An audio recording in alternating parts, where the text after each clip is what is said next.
If they look up my charge, it says trafficking heroin. When did you traffic heroin? Never. William Forrester is serving a sentence he did not deserve, according to state leaders, watchdogs, and even the judge who sentenced him. I just squatted down in the corner and cried. This 62-year-old man from Bradenton cries a lot. 16 years ago, doctors discovered he had cancer, and they cut out his lung. Then, after that surgery, you were in a world of hurt. I was in so much pain. That was just the start. Because they had to go in 2 more times. I spent almost a whole year in the hospital. Then doctors loaded him up with pills. I would go get my prescriptions filled, and just the methadone at that time come in jugs like this, and I would take 12 a day. That brings us to his crime 10 years ago. One of the prescriptions had run out, and they wouldn't refill it. It wasn't time, it was too early. Because you took too many, ran out. Because I took too many and I ran out early. He forged a prescription to carry him through until the next month. You had forged the prescription in July. In July, yes, sir. When did you get a legal prescription for that same medication? It would have been August the next month. About 3 months later, they come and arrested me. After she had continued to fill the prescriptions after that. Under Florida law, that's drug trafficking, even though he never trafficked a pill. I took the pills. They were for me. So you trafficked them to yourself? I trafficked them to myself, if you want to call it that, yes, sir. I never thought of that, yes, sir. And under Florida law, that's a minimum of 15 years in prison. The judge called the sentence excessive, but said his hands were tied by the legislature. That removes all the discretion from the judge. And so it doesn't let him look at the facts of the individual underlying facts of the case. Republican State Senator Jeff Brandes says the legislature has abused justice and burned taxpayers in this way for years. They were legislating by slogans, and you heard this, 85%, 10-20 life, 3 strikes you're out. Those types of slogans kind of got into the lexicon and were easy for legislators to push forward. That is probably good marketing. It's horrible public policy because it removes all the discretion. William Forrester is not alone. Mary Nowling is a disabled 66-year-old grandmother in a Hernando County prison. She's also serving time meant for drug kingpins. Are you a drug kingpin? No. No.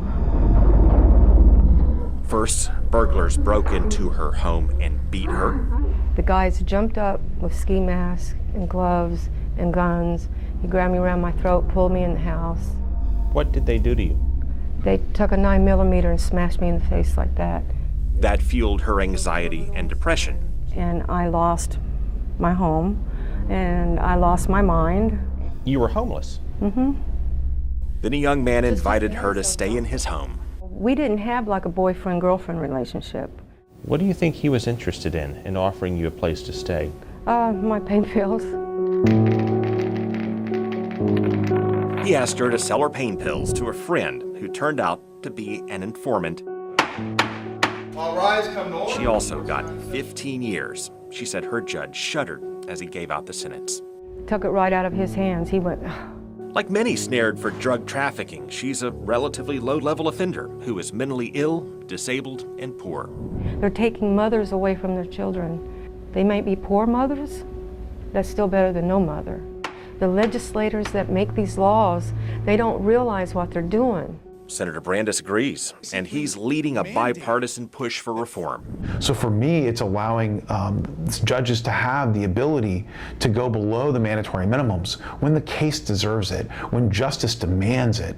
Conservative and progressive activists, Republicans and Democrats in the legislature want reform.